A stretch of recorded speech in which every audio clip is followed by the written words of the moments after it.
안녕하세요, 농카TV입니다. 전기차 시대의 기술 발전이 생각보다 엄청 빠르게 진행이 되고 있습니다. 지난번에 기아의 EV6 GT 같은 모델, 이거 예전 같으면 작년까지만 해도 상상할 수 없었던 585마력, 제로백 3.5초, 7,200만원, 이 가격에 나온다는 건 사실 상상도 못했던 일이죠. 포르쉐, 페라리 정도는 돼야 3초대, 그리고 슈퍼카라는 별명을 별칭을 달 수 있었던 게 바로 제로백 3초대죠. 그런데 이거를 한 번에 순식간에 그냥 이뤄낸 게 이번에 GT, 그 다음에 N, 이거는 시리즈가 될 수 있겠습니다. 그럼 어떻게 가능할까? 이런 궁금증이 일지 않을 수가 없어요. 모터에 과연 무슨 짓을 하는 걸까? 어떤 조절을 할 수가 있는 걸까? 무슨 원리인가? 이런 생각, 이런 고민, 이런 궁금증이 들 수밖에 없는데, 바로 인버터라는 부분에 핵심이 있더라고요.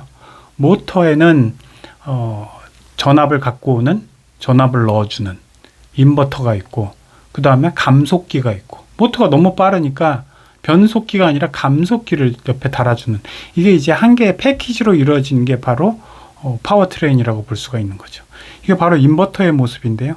인버터는 뭐 한 300마력까지는 국내에도 많이 납품하는 회사들이 많이 있죠. 중소기업들이 인버터를 넣어서 직류를 교류로 바꿔주고, 그래야지 이제 모터를 돌릴 수 있으니까 교류로 바꿔줘서 적당한 또는 약간 센 전압을 넣어주면은 모터가 이제 쉥 강하게 돌아서 자동차가 한 300마력, 250, 300마력 이 정도까지는 쭉 달려줄 수가 있는 거죠. 그리고 옆에 감속기를 또 하나 딱 붙여가지고, 배터리에서는 배터리가 요즘 한 70kWh 요 정도까지 바닥에 길게 들어가잖아요. eGMP라는 플랫폼을 또 잘 만들어가지고 저기에서 아주 적당한 넉넉한 이제 파워, 그 다음에 전류, 전압 이런 것들을 쭉 다 넣어주는 거죠. 그래서 한 개의 패키지를 보면 인버터가 위쪽에 딱 붙어 있어갖고 전류, 전기가 들어오는 양을 잡아서 교류로 바꿔주고 적당한 파워를 넣어서 구동 모터를 돌려주죠.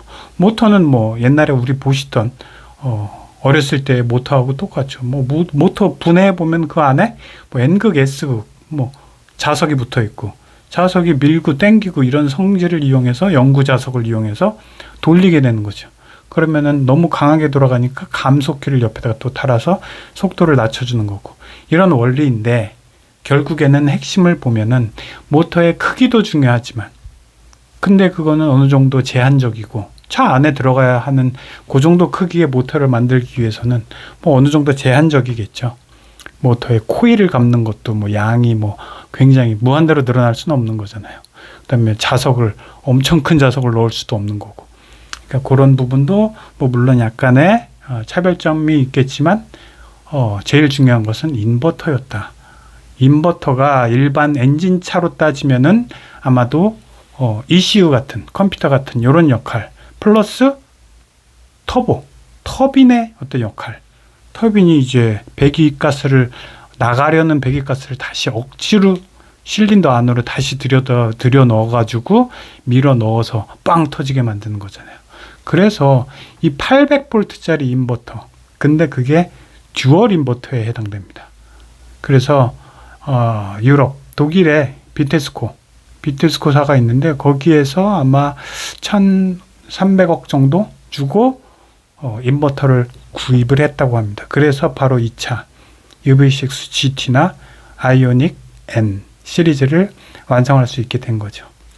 좀 안타깝긴 하죠. 국내에도 이렇게 듀얼 인버터, 훨씬 더 개량된 많은 전류, 전압을 넣어줄 수 있는 인버터를 개발을 할 수 있었으면 이렇게 독일에서 안 사도 되는데, 물론 독일의 기술력이 대단하긴 하니까 그런 부분이 그런 부분이 있고요.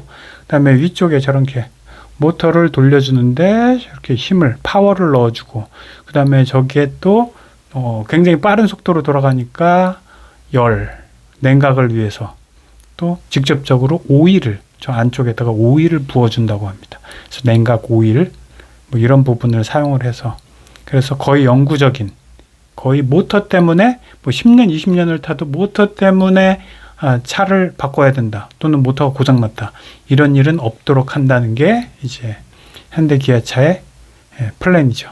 그래서 전기 모터가 두 개가 있는데 대부분 요즘 나오는 거는 이제 후륜 모터가 훨씬 더 이제 강력하게 해서 580마력을 내는 거죠.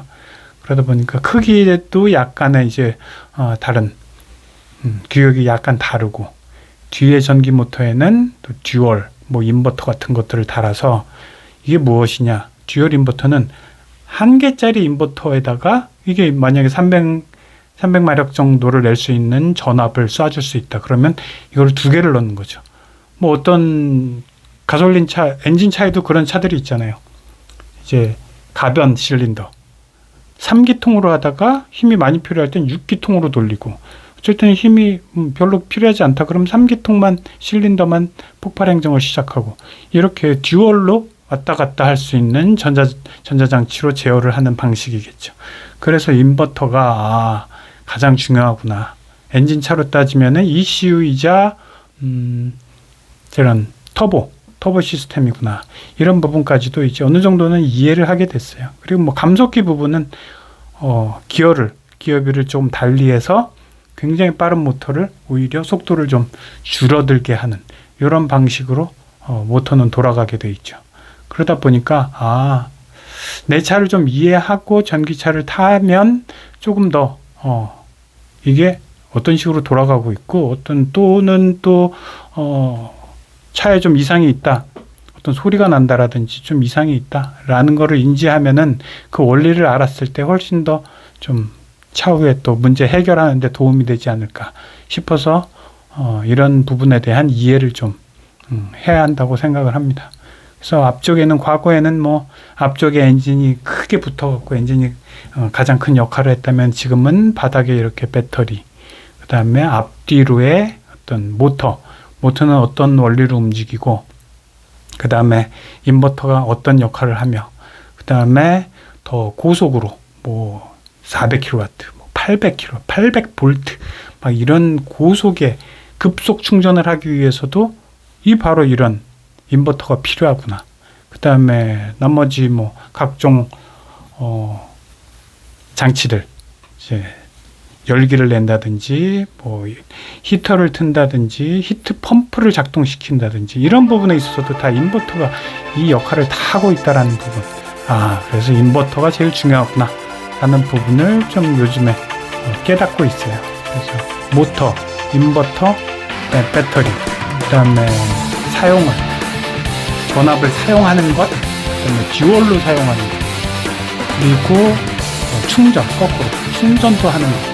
이런 데서 파워는 과거에 이렇게 터보의 역할을 인버터가 하는구나 라는 부분을 이번에 조금 새롭게 알게 됐습니다. 오늘 들려주셔서 감사하고요. 다음번에 또 뵙겠습니다. 고맙습니다.